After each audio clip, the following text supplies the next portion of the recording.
Allahu ka thënë në Kur'an, fadhkuruni adhkurkum, më përmendni që unë t'ju përmend juve. Pejgamberi alayhi salatu wassalam e ka përmbledh me pak fjalat efektin jashtëzakonshëm që ka dhikri, edhe ka thënë mathalu alladhi yadhkuru rabbah walladhi la yadhkuru kamathali al-hayy wal-mayyit.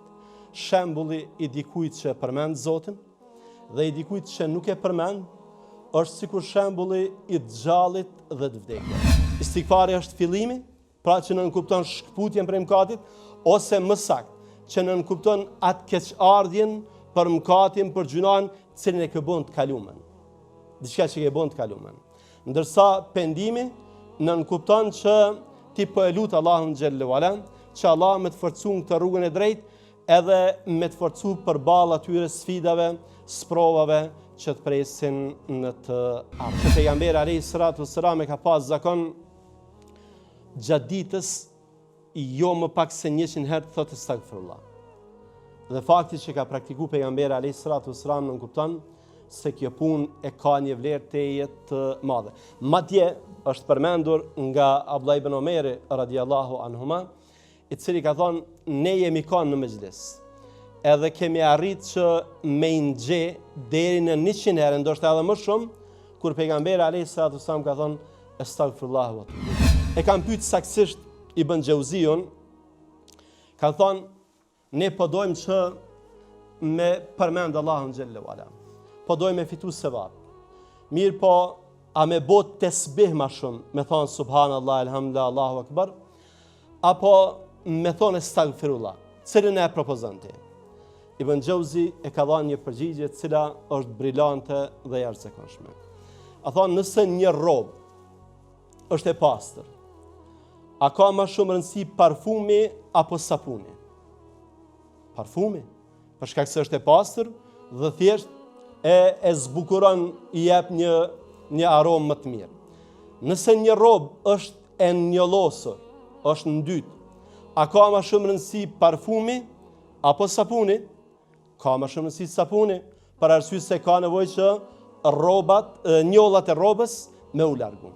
Prandaj tesbihu është parfumi, ndërsa istighfari është sapuni. Ka një thënie që është e Abbasit, xhaxhait pejgamberit alayhi salatu wassalam, ma nazala bala'un illa bi dhanb wala rufi' illa bi tawba. Nuk ka e keqe, bela, sprov, fatkeqësi që juve ju ndodh e që shkak nuk janë gjunahet. Wala rufi' illa bi tawba. Edhe nuk ndodh që të largohet një bela ndryshe vetëm se nëpërmjet tij. Ai njeriu i cili thotë, unë kërkoj falje tek Allahu, i cili është një dhe i vetëm, i cili është i gjallë dhe vigjilent. Allahu do t'ia fal mëkatet madje edhe nëse ka ikë nga fush betejë. Pse është përmendur ky mëkat? Në çka klasifikohet ikja nga betejë? Klasifikohet në kuadër të gjunaheve më të mëdha. Pejgamberi alayhi salatu wassalam ka përmend se gjunahet e mëdha janë shumë, por prej tyre 7 janë veçuar si shkatërrues, si kanë potencial që me shkatërru njeriu. Dhe prej tyre gjunaheve është edhe me ikë nga fush betejë.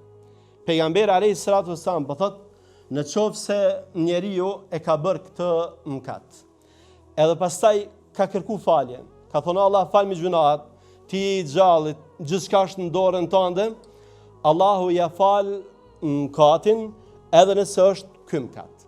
Dietarët kanë thonë, istighfari e ka fuqinë që me i fal edhe mëkatet e mëdha. Ali radiallahu anhu ka thonë, nuk ndodh që Allahu me ndëshku një njeri ndërsa e ka inspiru për istighfar.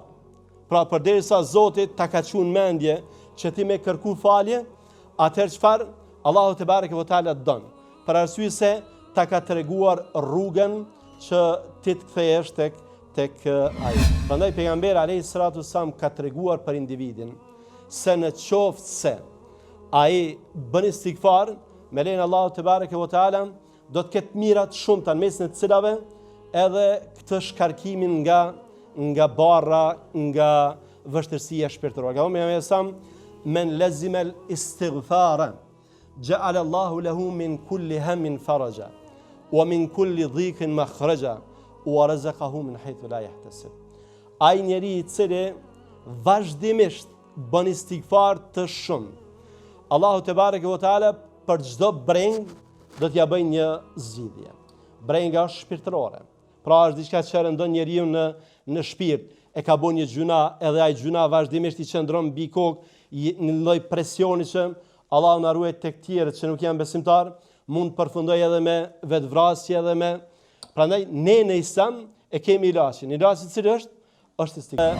Është përmend se një arab ka thonë, kush ka dëshirë men arada an yujawirana falyukthir min al-istighfar fa inna al-istighfara huwa al-qattar.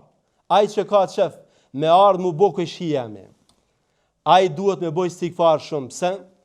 Istighfari është qattar, 4 I thojmë pikës të shiut që bjen prej qiellit.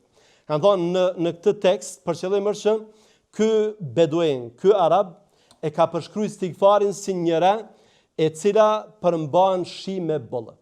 Pra nëse don me ardh me bë kushi jam, duhesh me bëj istighfar. Pse? Istighfari na mëson që ne me pas një jetë të mirë. Allahu ka përmend në Kur'an rastin e Nuhut alayhis salam, I cili ka thonë popullit vet, fa kultu astaghfiru rabbakum innahu kana ghaffara. Ju kum thonë popullit kërkoni falje se Zoti ju fal. Çështjen e parë që ka përmendur ka të bëjë me raportin ton me Allahun xhallahu. Allahu pejgamberi alayhis salatu wassalam wala akthara ma'adhira min Allah. Nuk ka dikush që e don pendimin më shumë se sa Allahu xhallahu ala. Pra ke bo gjuna, pavarësisht gjunahet të jetë mëdhaja, I e kthy dije se Allahu këtë kthimin ton e don më shumë ti. E ka ndodhur në kohën e Omerit radhiyallahu anhu një thatësi e madhe. Edhe e dini që kur ndodh thatësi, ne kemi një lutje për shi. Edhe ka dalë Omeri radhiyallahu anhu me sahabët edhe absolutisht asgjë përveç estagfirullah nuk ka thënë. S'ka shku larg karashi. Edhe kanë pyet njerëzit, ne thirrëm që të bëjmë duan e shiut bashkarisht. Ti vetëm tha estagfirullah. Tha e kam sjell shiun bime gjadibe me yjet e tij. Ju besoj keni ndëgjum, keni lexuar që tek arabët ka qenë praktik me besu në yje dhe në fuqinë e tyre. Një yll është I shiut, edhe ata kanë besuar që nëse lutin këtë yll, Allahu te bareke ju lëshohet shi.